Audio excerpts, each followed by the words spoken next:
Welcome to another episode of the House Huddle Podcast.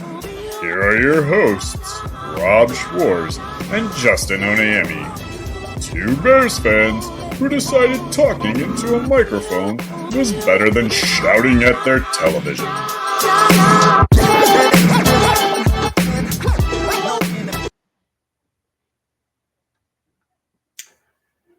Welcome in, House Huddlers.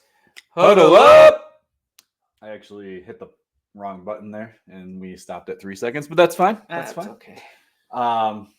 As always, I'm Rob Schwartz, Bear Goggles On. With me, my good friend and co-host, Justin Onayemi.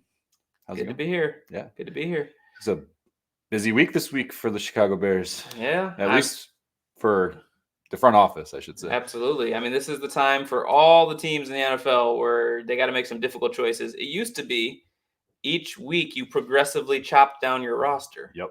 And now it's just go from 90 to 53 in about, 4 days or so? Pretty much. I mean, granted, a lot of those decisions, I'm sure, are somewhat unofficially made. Yes. And as the time of our recording, there was also a couple of moves, trades. But before we do all that, that's already getting hot and heavy in the content. Before we do all that, maybe you watched the Thursday night game, and maybe you saw the Chicago Bears win by 13 points. Okay. Had you been listening ahead of time, you maybe went to our sign-up page, signupexpert.com/huddle, signed up for one of those great sign-up offers, right? For one of the sports betting books that are out here in your area. Because if you're not from Illinois, it'll pop up. You can pull up your area and it'll give you everyone that's available there. And Points Bets has got you. Yeah. I'm sorry. BetStamp. Oh my gosh. Went the wrong direction there. BetStamp has got you set up for success. You will find all the best odds available. I bet the Chicago Bears to win plus 12. They've been a nice pick all preseason. And look at that. They got plus 13. They almost blew it for me there. I actually last minute. I didn't have anything on the game, and then I was like, well, I am going to sit down and watch. But they were already up 7. Okay. So the spread was like 8.5, and I was like, I'm still going for it. Nice. And they did fine. So jump in there, sign up. If you want to do some daily fantasy sports, it's coming up. I know it's a lot more difficult during preseason. It's a little bit easier during the regular season. Sign up for one of those as well. Help the podcast, have some fun, and a good season. Absolutely. One more thing. If you're a listener, if you're new to the show, please subscribe. We love new listeners. We love the chat. We're actually going to toss something to the chat right away. Yeah. Because this is episode 85. Episode 85. And we thought automatically, who was it, Rob? My guy, Cole Kmet, right? Like it was a no-brainer. And then I said, or the entire 85 Bears. And then I was like, oh, God. So we're leaving that up in the chat. Is this episode Cole Kmet, or is it the entire 85 Bears? I mean, we've already identified some of the 85 Bears. They've already had some of their shine. We have, but I'm sorry, Cole. Oh, you're tipping your hand already? We're going to leave it up to the listeners. We're going to leave it up to you guys, but he's guiding them. Maybe a little bit. So, when we get to 750 subscribers, we have a jersey giveaway. Yes. Any Bear of your choice that is not a custom made. Correct. So, any style, any color goes to you. Yep. So we appreciate the listens and all that. Let's get into this episode, though. I'm already excited. Yeah. Okay. So you already teased it. They made a couple moves right in between that last game and this cutoff tomorrow. So I think tomorrow, assuming you're listening to this on Monday. So I think the first move of the weekend was trading for Darrell Taylor. Yes. And he's out of Seattle. Yes. 21.5 sacks in the last 3 seasons. Sack specialist, not great against the run necessarily. Correct. But Seattle's running a new scheme, and he was going to be asked to be a 3-4 outside linebacker. Yep. He is more naturally a 4-3 end. Correct. And so that's what he would do here. He'd be joining the rotation. But this episode is about us projecting a 53-man roster. And so now I'm like, dude, you're as safe as Caleb Williams. He is a lot. With the timing of this trade, they didn't give away a ton in capital. But to me, this was you missed on Matthew Judon. Correct. They had given all training camp for people to show what they got. And we still knew that was an area where depth would be an issue. Yeah. Even though there might be some difficult cuts and conversations we're going to have today at the defensive line. Yes. But I'll be honest, giving up a future 6th for a younger guy who has proven to be able to get to the quarterback. He's on a 1-year prove-it deal with you for $3 million. I'm much more interested in that. And we already know, I wasn't big on the Judon trade. So, like, or re-signing Yannick Ngakoue. Yeah. Like, I'm more excited by this, even with giving up a future sixth. Right. Then, yeah, I mean, we saw what that was. Future sixth is nothing. He could be great in this system, and you want to now sign him long term. Correct. He's only 27, as you said. So anyway, exciting. Yeah. Then they pull off another trade. So you want to tell us about that one? Yes, they went back in time and they brought back Chris Williams pre-back injury. Oh, I'm against this. I'm against this. Wrong, Chris Williams. Wrong, Chris Williams. No, he's a defensive tackle. Was last with Cleveland, but has some Eberflus connections there, right? He was with Indianapolis. It was Indy. Yep. I mean, he was a rotational guy. Did okay. Had a strong preseason. Yeah. This preseason he had 2 sacks. 2 sacks, forced fumble that led to a safety. Yeah. And talk about giving up nothing. They really gave up nothing for this guy. They gave up a pick they got in the Chase Claypool, shipping him to Miami, I believe. Correct. And got a swap. A 7th round back. So again, that was a place on the roster as we were looking to make our own 53. Correct. Where it looked like it wasn't quite deep enough, and now you add another piece on the outside and on the inside of the defensive line. Yeah. I do wonder if there was another reason why they went after him, and I'll talk about that in a little bit. But. Okay. So the way we're going to structure this, I came up with a 53. I had my own process. I had my own way of thinking of it. Rob, you did the same. And we did not talk ahead of time. We did not talk ahead of time. And what we're going to do is come to a consensus of the 53. And we did find out in pre-show that we had 2 very different ways of approaching it. Should we start there? Yes, let's do that. So wait, before we do, hold on. We're going to put on our GM hats because that's what we're doing right now. We did it for the draft. All right. Yeah. It worked out well, I think. We assume this is what happens in their just war missed room. On Tory Taylor. Yeah.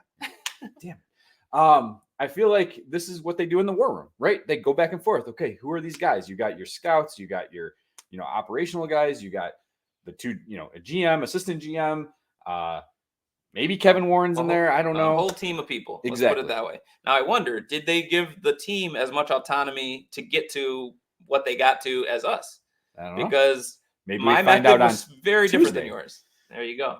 Hard knocks. The way I looked at it, I more looked at it as you have to get it down to 53. Sure. And I thought, who are all the guys who I would want to see potentially on my 53? Yep. And when I did that, I got to 62 guys. And I went. And then I said, all right, now I got to chop that down to 53. There's one very important quirk that I came across as I was doing this, which is this year, a new rule is that 2 players can be designated on your IR and not count against your 53. Right. IR to hopefully return, I think, minimum 4 weeks. 4 weeks. Yep. But that's different than years past. Like last year, Jenkins was coming in injured, and we were like, do you stash him in a sense? Right.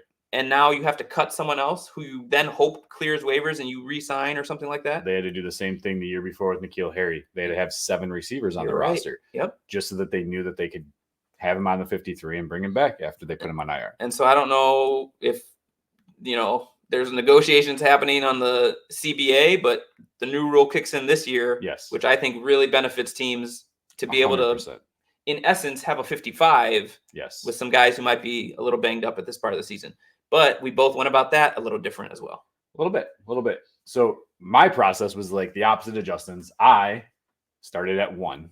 And worked my way up to 53. And Daryl Taylor. And Daryl Taylor, obviously. Number one. I mean, screw Caleb Williams. Screw Tory Taylor. Screw Montez Sweat. No, for me, it was like I was building up my depth chart is how I looked at it. I didn't look at the roster per se. I just built my depth chart from starters to backups to then who are guys that are on the fringe that I did want to keep. And then I had a few that I was like hemming and hawing about. The IR thing kind of threw me off a little bit too.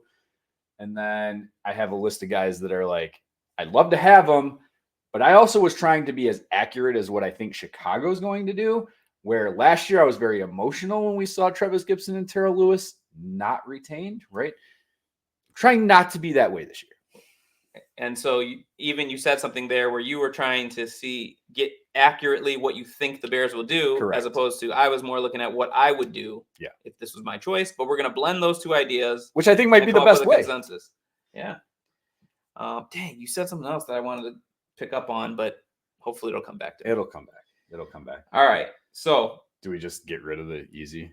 Oh wait, no. Let's do the IR ones first. Do you think? Or no, I think that's just into the conversation. Yeah. All right. Well, then let's just do the easy one. Special teams? No, because that's not as easy as you think. That's true. Damn. Let's save special teams for with defense. Right, we'll just start with Caleb Williams. All right. Okay, the quarterback spots. See, I want to do it by positions. Yeah, that's what I'm saying. Okay. We'll do quarterbacks. We'll do quarterbacks, but that wasn't so easy either. Maybe not. Because I looked at, there were 3 guys I would potentially want to keep. Yep. We know who the 3 are, but let's name them. Caleb Williams. Yep. Tyson Bagent. Brett Rippon, sorry. Yes. So I wanted to potentially keep all 3, but I didn't know if the numbers would work or if there'd be, at the end, I'm picking between, do you need depth at a different position? And you end up going with 2 quarterbacks. Right. But I ended up working it out where I kept all 3 of those guys. I also kept all 3 of them. I will say another part of my process was that I have guys that I considered locks. I highlighted them on my depth chart, and I have guys that I have as fringe players. As if I decided I needed to make a decision at a different position, whoosh, I can swipe them off. Brett Rippon did make my team at this point. I remember the other thing I was going to say, and it would have been so much better to say it 2 minutes ago. Okay. But your method also had you, we just stumbled across moments before recording that you only had 52 guys. I only had 52 guys. I miscounted. That embarrassing. That's like when I, in fantasy one time, was like one guy short of the max you could have for like 4 weeks of the season. Not in football, it was baseball. Okay. But it was so embarrassing. In my defense, I had an equation, and then I was running totals at the bottom. And at one point, I had 3 at one position. And I made a change, and I forgot to change that number, so it didn't calculate in my grand total, and I thought that I had 53 the whole time. I'm going to assume that they have a better process than my Google Sheets. Okay? I hope so. All right, so quarterbacks. Then do you want to go running backs? Yeah, let's go running we even had an interesting conversation there. Yep. Okay, so in my list, I'm including running backs and fullbacks, but spoiler alert, I'm not keeping a fullback. Yeah, and I separated the 2. All right, so running backs, I got Swift, I got Herbert, I got Roshan Johnson, and I got Velus Jones Jr. Yes. Ian Wheeler was in my conversation. Unfortunately, he got hurt in that last preseason game quite badly. ACL, he'll be out for the year. Yep. But next year could be another opportunity for him. But we'll talk about that later. So I had the same 4. I did have Velus Jones there, as that we've seen him being transitioned as a wide receiver to a running back. I think that he brings more to the table because he can play special teams where Travis Homer does very little on special teams. So and then he got his chance in offense and didn't look so good. Yeah, no, exactly. I'm done with Homer. He's gone. If they want to bring him back on the practice squad, feel free. But I do have Kari Blasingame on my team as well. I just separated running backs and fullbacks. Okay. So I just want to say something. You kind of passed quickly over the fact that Velus Jones is a special teamer. But to me, he's your primary kick returner in a year where this rule has changed. Yeah. And this type of runs we've seen him have as a running back, I can imagine him breaking a few almost as a kick returner in a very similar He had one decent run in preseason. In my mind, though, I was also thinking, like, if he covers too. But if Ian Wheeler was not hurt, like, I could almost see him as a kick returner with his speed. My only concern is we saw how bad in Hard Knocks his hands can be at times. Yeah, and that's a Velus issue too, though. It is, but I've never seen him do it on a kickoff. I was close to wanting to keep Wheeler over Velus, but the decision didn't even need to be made, unfortunately, due to that injury. Yeah. So I guess where we're going to have to talk, and I kept 4 tight ends, knowing I wasn't keeping a fullback, and I didn't keep as many receivers as I was expecting. So when we're going to have to decide on our consensus, are we keeping Blasingame? If so, we wouldn't keep a 4th tight end. Right. And I only kept 3. Okay. So let's just jump to tight end. Should we? Yeah. All right. So the 3 that are obvious, Cole Kmet, Gerald Everett, and Mercedes Lewis. Yes, I have the exact same 3. And I know you have 4, and I'm going to bet I know who it is. Go ahead. It's Bates. Yes, I was keeping Brendan Bates as a 4th tight end. I like some of the stuff he showed in preseason. Young guy. And he's a special teamer. Exactly. He plays special teams, which is very different this year. Yeah. How teams are going to decide to fill out all sorts of coverages in special teams, return. So I was going Bates. Blasingame, you kind of know what you're going to get out of him, except for Waldron is the new feature of this. Correct. And he didn't, I believe, have a fullback in Seattle. I think they were big on tight ends, and when you need a fullback, you just use an extra tight end in that role. Yeah, I think when we work on our consensus here, I think here's the way I'm going to be able to convince you to keep Blasingame. Well, they better not run fullback screens to him like they did in the preseason. That did not feature him very nicely. Kari Blasingame is one of the better known fullbacks within the NFL.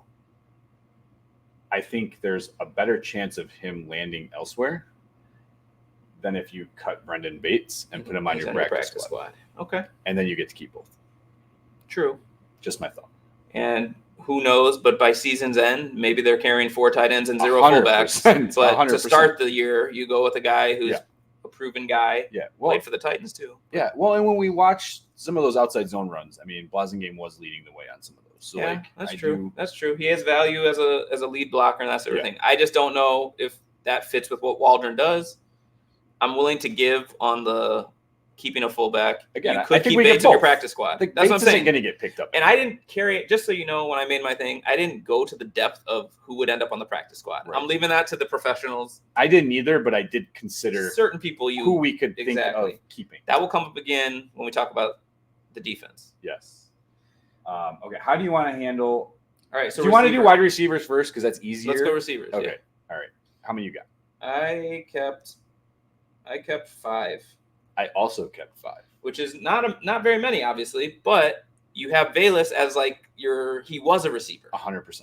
So I kept Moore, Allen, Odunze, Scott, who they left out there to die in the preseason game, and he nearly did, but he survived it. So he's my number 4. He's a cartoon character. And I kept Pettis.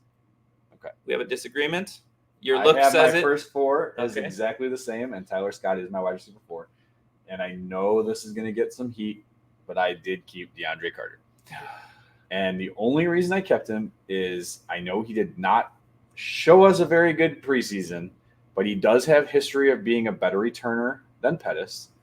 And I also don't have him highlighted. The first 4 are locks for me. I have the first 3 as locks to start. My 4th is a lock to be a reserve.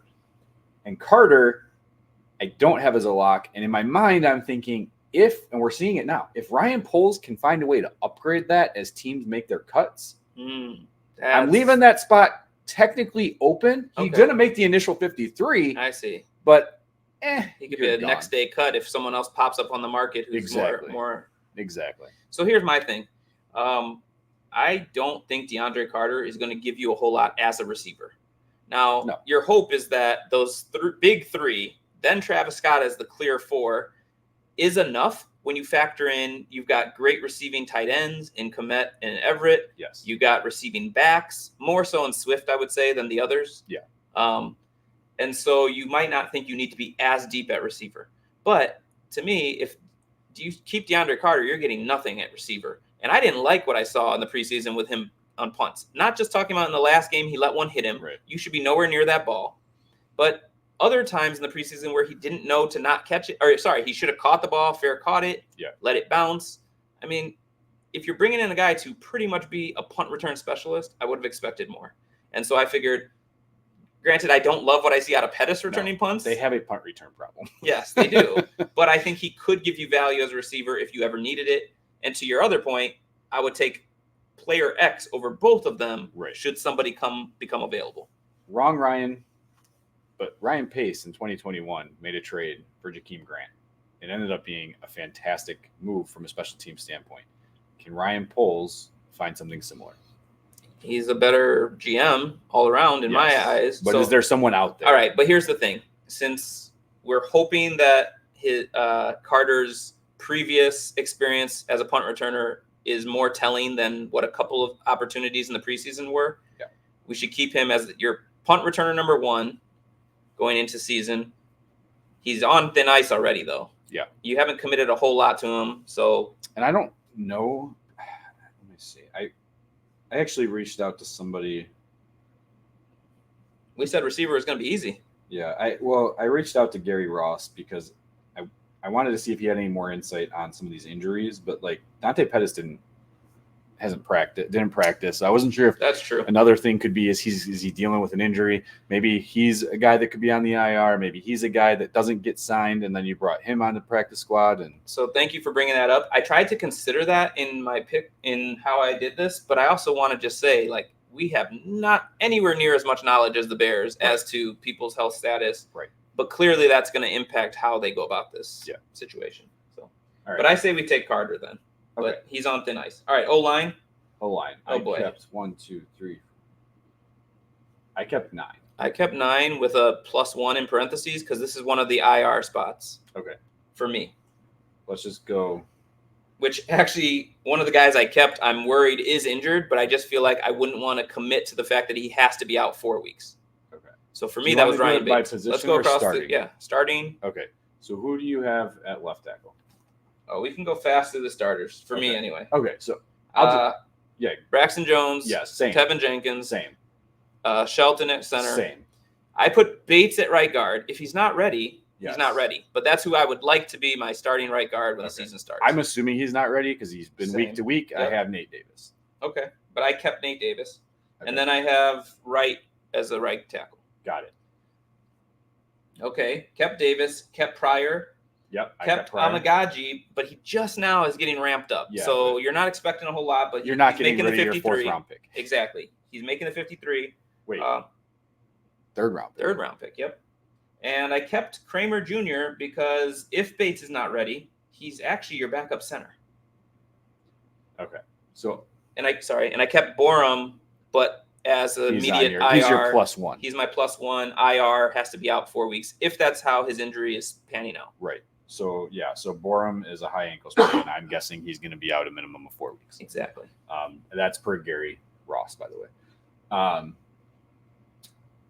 I just have slight differences. So I did not keep backup center. I know this is crazy, but I took the same approach as I did with the tight end situation. We saw Doug Kramer not get kept last year. We saw him put on the practice squad. He actually got claimed and went to Cardinals, Arizona, and then got let go there, and then came back to Chicago. Right. So me, in my mind, I'm like, okay, if Ryan Bates, who I have on my IR spot, could he be back earlier because he's been out for so long? I would hope so. But to me, he's the most valuable player in the thick of the offensive line to keep in that IR spot if needed. Well, he's the most valuable player, which is why I would like to have him in week 2 if he's on pace to be ready by then. If or he's week on 3. pace, he's there. And I also, so as that my means you didn't backup, keep Borum at all. No, I'm not keeping Borum at all unless Bates is healthy. Then Borum's my IR spot. Okay, confusing. It is, but so there's a lot of moving pieces.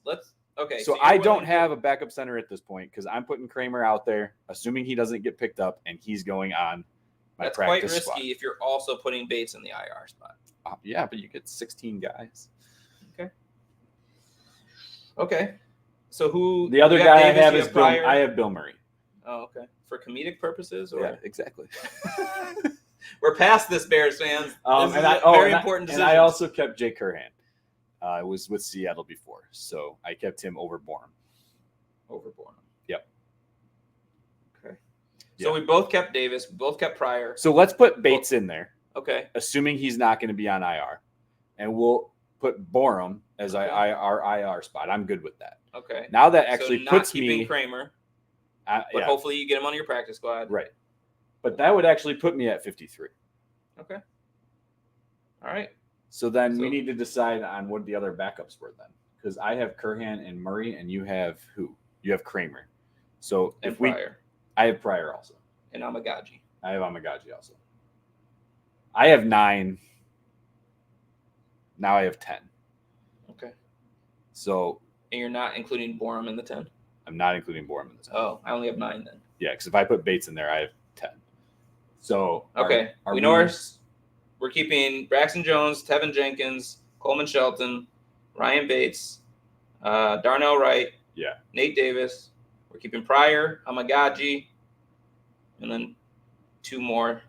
Yeah. So both your guys. So if we're not keeping Kramer, right?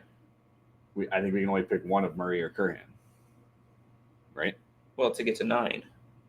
To get to I mean, for me anyway, that's going to put me over I'll be at 54 if I keep both. I see. Oh, no, I'll be at 53. You'll be at 54 if we keep both. Well, we're coming to our consensus, so it doesn't matter. We just got to get to 53. So let's go 10. Okay. All right. So that's the offense. Let's take a break. Yeah, we need to break. We're going to hit the defense a lot faster. Defense will be quicker. All right. For right now, I want you guys to enjoy these ads. Didn't mean to. Welcome back, Hellas Huddlers. That took us a little bit longer than what we anticipated, but if you've liked the first half of the show, definitely hit that subscribe button. Again, you'll be entered into a free giveaway for a free Bears jersey of your player choice. We went through the offense on the first part of it, talked a little bit about our IR stash. Now we're going to hit special teams and defense. Yep. So special teams, quickly, Santos, Torrey Taylor. He does not like to be the crocodile punter, so we'll just continue to call him Torrey Taylor for now. Yep. We both had Patrick Scales. However, there is concern because he's still injured that Cameron Lyons might have to start the season in that role. I personally, and from what I understand from Gary Ross, is it doesn't sound like he would be an IR stash. He'd be someone that you try to let go and bring back. Well, if you cut him, other people could claim him. But, correct. I mean, I guess you just run that risk because if he's not ready to go, that's a crucial player. You need exactly. Who's gonna want to bring in someone who's never played for them? Right. I think he's been here his whole career. Yeah. And is now gonna just throw him into I'm pretty sure he'd clear and be able to come back. So all right. Well, we won't spend too much time on that. Nope. Defense, we also think can go a little quicker just because really you're just looking at 3 positional groups. Yep. So I just did it D-line, linebackers, DBs. I have includes corners and safeties. I can do it either. I can do it that way too. Okay. So let's start D-line and front work out and work back. Yeah. Okay. So we already named 2. I mean, Sweat, Taylor. I'm also going to say Chris Williams because you just acquired him via trade. 100%. But I was kind of going differently. So I have Sweat, Taylor. DeMarcus Walker is going to be huge here because kind of like how Velus is a running back, but you can also think of him a little bit as a receiver. Yep. DeMarcus Walker is that in terms of you can play him at end, but you can also push him inside, and you're going to depend on him in both those, depending on where the needs are. Yep. So also keeping Booker for me. Now, this is where things get interesting because, and maybe I'm looking at this year's Terrell Lewis, but I kept Hardy, and I don't know if you did, so we'll have to talk about that. I also kept Billings, who I know Billings, Dexter, Chris Williams, as I said, and Pickens, who I know is kind of dealing with an injury. And then I have Jacob Martin kept in an IR spot. But again, I don't know if the injuries would go a different way. So the name I didn't hear was Dominique Robinson. That's right. I kept Hardy over Dominique Robinson. Okay. I liked a little bit of what I saw out of Dominique Robinson. I thought I saw some improvement from where he was, but I think the Bears just have to look at where they are this season and the fact that your competitive window, to me, is open. Yeah, he definitely did not flash the way that we saw Daniel Hardy flash, right? Like that high motor. Him and Booker at times were just unstoppable. I mean, and going against, we know how preseason works. Correct. But just constantly showing up, whereas Dominique Robinson had a couple of plays. Yes. I didn't see enough. And he's in his 3rd year already. So it's a tough cut. So real quick for me, Montez, I'm going to go across the board for my starters. So I have Montez Sweat there at the left end, Andrew Billings obviously at nose tackle, Jervon Dexter starting at the 3 technique, DeMarcus Walker at that right end. Those are the guys I have across the board for starting. Darrell Taylor, I have as right now a reserve. Maybe he pushes to be that starting end. And like you said, you can move Walker inside. Chris Williams is definitely going to be a DT on this team. Why trade for him at this point if you're not going to keep him? Booker's a lock. Booker is a lock, obviously. Had an amazing preseason. I am assuming, and this is a really bad assumption, I'm assuming that Zach Pickens' injury might be a little bit worse than maybe what we know. Which is why the Chris Williams trade was necessary. And that's why I was thinking maybe the Chris Williams. Again, he has connections to Eberflus, so maybe it was just he just wanted him. But I'm just trying to work my mind without actually being in the room, getting that inside information. Gary Ross can correct me if I'm wrong, obviously, if he just got that inside intel. But Zach Pickens, I put on my IR spot. So because of that, I kept Byron Cowart in that spot or there. Interior defensive line. Correct. If by chance Pickens is healthy enough, he's not going to be out for 4 weeks. He just quickly slides into that spot. Coward is gone. Yeah, totally get it. But let me ask you this then. You just flat out cut Jacob Martin? I'm not opposed to that. I did. And here's where we're differing. I kept Dominique Robinson. You kept Jacob Martin as your IR stash, right? I only kept Dominique Robinson because of the way that he was talked about in a press conference recently by Matt Eberflus when they were talking about, it was after the Darrell Taylor trade, they were talking about the rotation, and he brought up Dom Rob. Okay. And I've seen, like I said, he seems to have improved. I don't know if it's, look, they brought in Taylor because he's like a sack specialist. Dom Rob, who I thought was horrible against the run over the last 2 years because he can't contain. Yeah, looked a little better. Did a much better job with his containment this year. And we knew he was a project. He was very raw. He put on some pounds. But at the same time, and I give Ryan Poles a lot of credit. He's a very good GM, clearly from what we've seen. And he's willing to correct mistakes that he's made. And although he has to be reeled in it by his, staff at times, like, you only know that because of Hard Knocks. Yeah, and 1920 Football Drive, they had a couple things in there too. But it seems like general managers typically hold on to guys they draft over guys they don't. Okay, so I guess this is where the two things differ. I'm going with who I felt has shown stuff to me. Yes. And you said you were trying to be what you think the Bears will do. Correct. I say this in the beginning that I have a list of guys that I wanted but didn't keep? As I kept Hardy, I said, in my mind, is he this year's Terrell Lewis? Yeah. Great preseason. Looked like, hey, this guy could be something.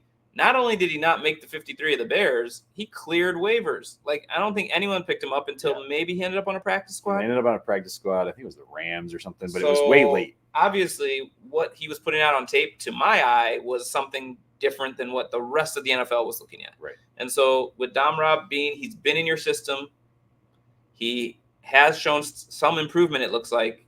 You're right, he might have the edge in that situation. So why don't we go with, let's see, Sweat, Taylor, Walker, Booker, Billings, Dexter, Williams. That's 7. If we keep Dom Rob, that's 8. Now, if we put Pickens in like we did Bates, okay, who's our IR stash? Jacob Martin? Could be, but if we don't put Pickens in and he's the IR, who's our 9th? Because then I would keep Hardy. But am I missing somebody? I had Coward.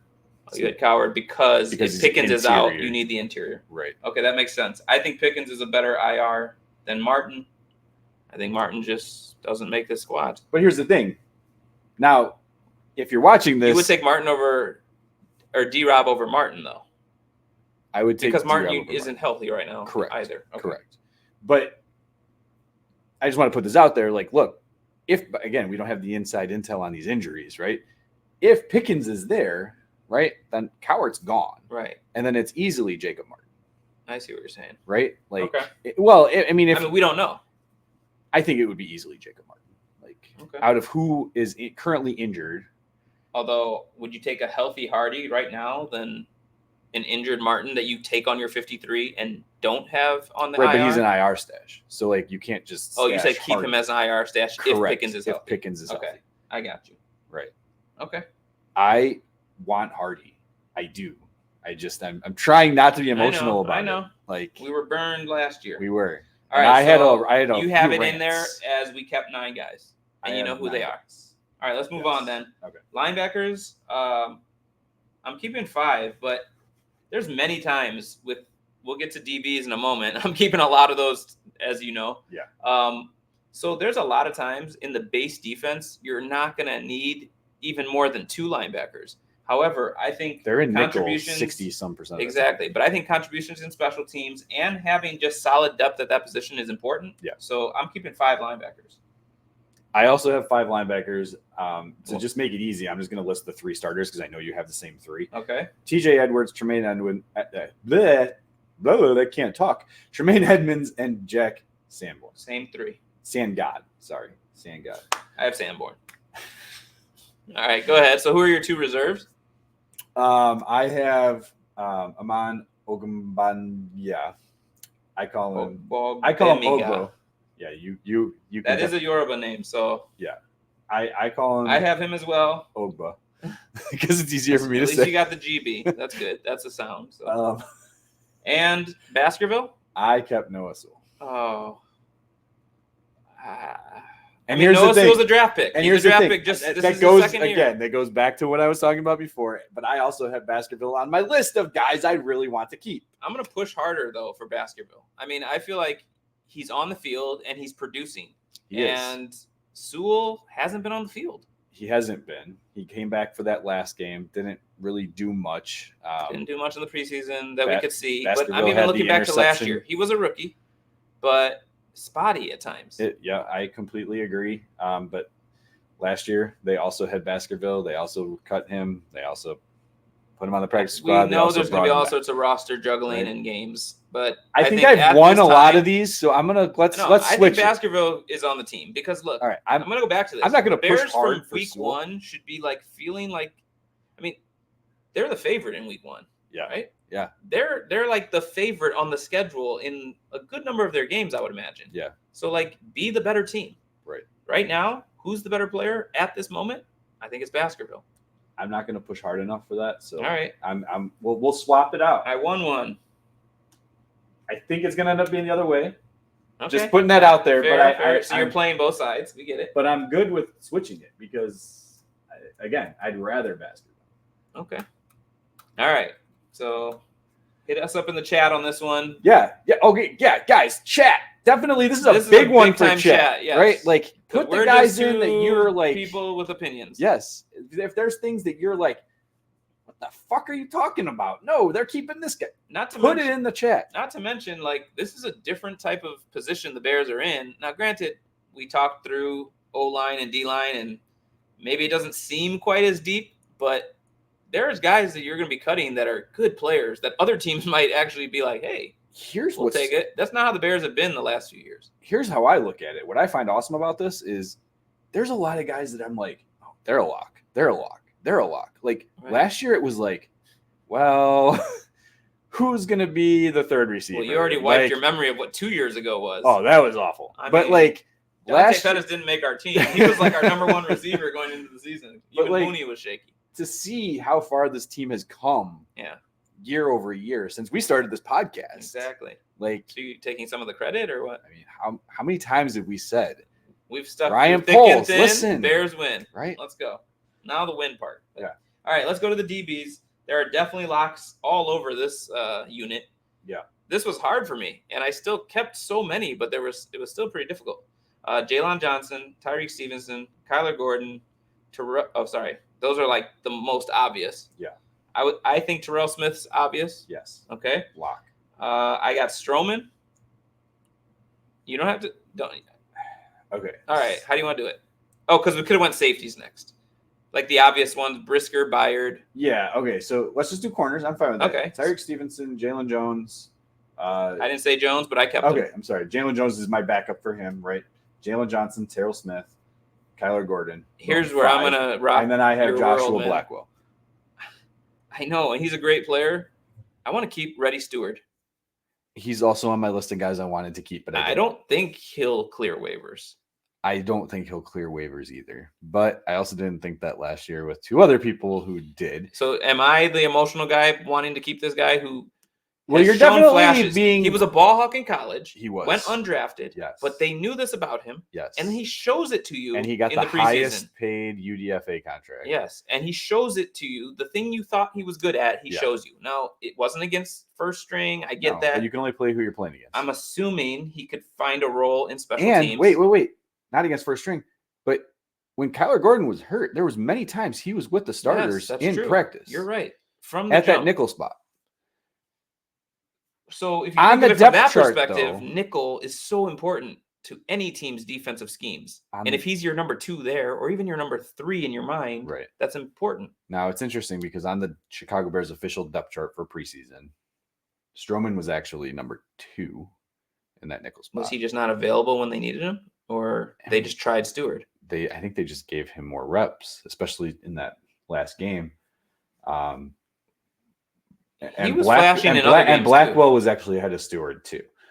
So they're very deep. I mean, they kept Tyson Bagent as an undrafted at a high-profile position last year, and it that's like a shock of the world kind of decision. So this is like a depth corner. And now the other thing too is, and I'd have to look, but I don't know how much special teams he plays. Blackwell definitely plays special teams. He does. And I just said I would assume you can put him out there. That's not actually a fair thing to say. Right. Not everyone's built for what you need or has the skill set. Now, I just really want to see this guy, and I don't think he's the type of guy you cut him, he clears, and he's on your practice squad. Right. So this is one of the situations where I actually considered practice squad in my head and said, you know what? I don't think he'd make it. So do you remember when... Is that a bad reason? Like, if you're Ryan Poles or the Bears organization, is that a bad reason to want to keep a guy? No. Because if you think you can develop him. No, I think it's a very important reason why you would keep them.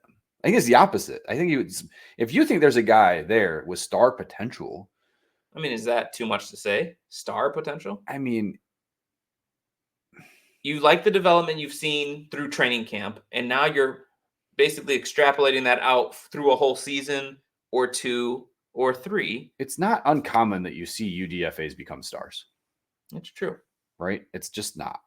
These are deep rosters. There's 32 teams across the league. And I would think corner, I mean, I'm just trying to think off the top of my head, and I can't come up with very many, but there's been corners that I wouldn't say stars, but very serviceable starting players. Well, and I won't even say undrafted because, like, to me, if you're a 5th-round player and you become a star, that still means several teams passed you over several times. Tom Brady. And you could have easily, well, I'm saying at corner. I know. You could easily, if you got picked in the 5th, it's not that crazy to think you could have gone undrafted. Correct. Because if that one team didn't pick you, I don't know that a different team would have, or that they would have used a future pick. Correct. But anyway. So back to the beginning. We're going to go full circle. So who do you have? Oh, you have Blackwell. I originally only had 6 corners kept and 4 safeties kept because I only had 52 players. But you would. And the reason, remember how I said I had that one position that had 3? I had Reddy Stewart on my list over Stroman, who I fought hard for last year. Was another one I fought for was Stroman, who didn't make it, got cut, but brought back on the practice squad. But then I removed him because I was like, again, trying to be out of my emotions. Yeah. Now he's a lock. Now, because we're in a position that we need to add an extra guy and we need another person. Stroman was ahead of him on the depth chart, but are you going to actually play Stroman? Are you hoping to see him on the field? I feel like no.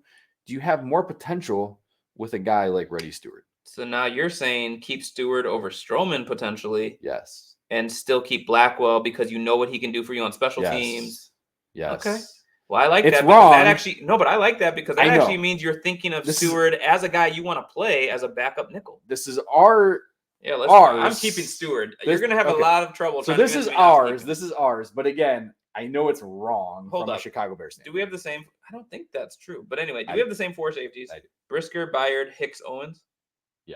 Okay, so we don't have to mention that. No. So it's down to... If you cut Jonathan Owens, I'm sorry. First of all, you gave him a bigger contract, right? Like, it was a 2-year deal, 3-year deal. All you're going to say can be, be overridden by... If you cut him because you're cutting Simone Biles... Because she wore that damn jacket?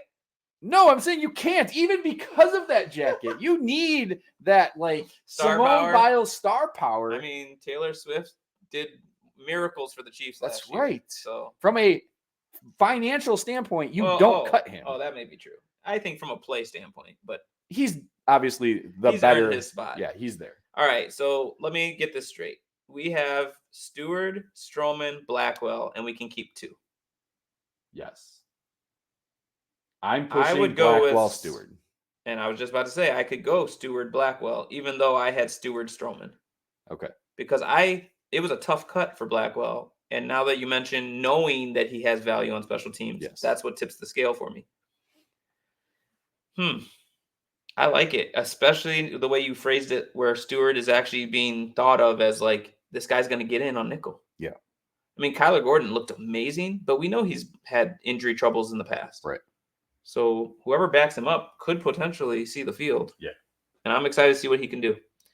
I think, truth be told, like the end of your 53 is it you have to lock in by Tuesday with a definitive 53. Yes. But by the very next day or by a week later, because teams cut, you're totally looking at everything different. Yeah, that's where Carter could come into play. Right? You're right. So there's a few that were tricky. I don't know how close ours is to what the Bears will actually do, and I also don't know 2 days later what their roster will look like. Right. But it was nice, like you said, to know there were so many locks that we're excited about. Yeah, and the guys that weren't locks, like, are they're depth pieces that are kind of like further down in most positions, where it's like, even if they make a wrong decision, I don't think it's like going to cost them. Right. I mean, roster construction must be very interesting. I think this special teams change is going to even make it more so, because as I did this exercise, like, I was like, can you go into a season with only 5 receivers? But like, so they'll make it work. Just to end this. Yeah. Okay. To end this, just real quick. Quarterbacks, we kept 3. Okay. We did kept Rippin. Running backs, we kept 3.5 because we have Velus Jones as our 4th running back, even though don't confuse things with the halves. Okay. We kept 4. But you just said 5 receivers, and he's a half running back. Okay. And he could be, but he brings more to the table as a receiver than Carter does. True. Okay. So do the half if you want, but I'm going to keep track of our total number. 1 fullback. I have 2 left tackles, 2 left guards, 2 centers, 2 right guards, 2 right tackles, 3 tight ends, 5 receivers. 25 total offensive players. On the defensive side, we have 5 defensive ends, 4 defensive tackles, 5 linebackers, 7 corners, 4 safeties, 2 IR stashes, which obviously makes sense, and our special teamers. Yep. 25, 25, and 3. 53. I like the balance. There were some tough cuts. It's funny, I forgot to look back at my notes, but in my cuts, Josh Blackwell was the very last cut I made. Okay. So it's interesting how in our conversation he was pretty much. And this again, he made it, but like he was my last cut. This is what they're doing. Yep. They're up doing this probably the whole weekend into tomorrow, and probably up till like almost the last hour on Tuesday. Yep. Right? Like, there's going to be a couple guys where it's like, I don't know who we're going to keep until that last minute. You're trying to let guys know as soon as you can, because you want to be, respectful to them. Yeah. It's funny. So Blackwell was my last cut, and actually Blasingame was my first, and they both made it. So I think you won the day, Rob, but no. The Bears are the winners here. That's right. I think this is a good roster. We're looking forward to rolling into 2024 season with some expectations. Yeah. So bear down. Bear down. Claws up.